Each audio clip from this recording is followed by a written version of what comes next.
Лидерите на Франција и на Германија им порачаа на земјите од Западен Балкан дека британското гласање за напуштање на Европската Унија нема да биде закана на евентуалното проширување на Унијата. Одлуката на Велика Британија на никаков начин нема да влијае врз ангажманот на Европската Унија кон балканските земји, во согласност со условите кои се поставени пред нив.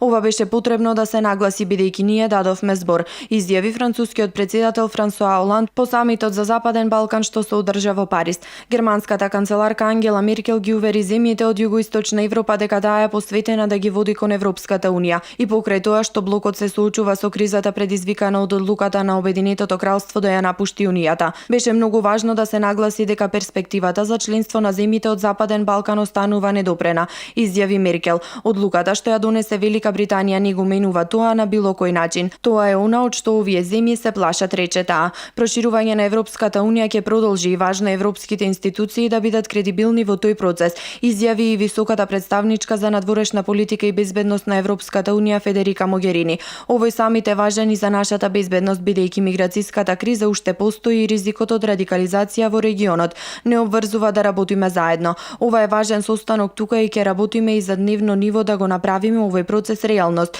за секоја од 6 земји од Балканот, рече Могерини. Во декларацијата издадена од Елисејската палата стои дека повеќе од кога било владењето на правото е во центарот на процесот на проширување, особено во однос на реформите во правосудството, борбата против организираниот криминал и корупцијата, како и целосното почитување на основните човекови права. Учесниците потпишаа договор да ја засилат размената помеѓу младите, како начин за надминување на последиците од војните во регионот во 1990-тите и надминување на етничките и национални бариери.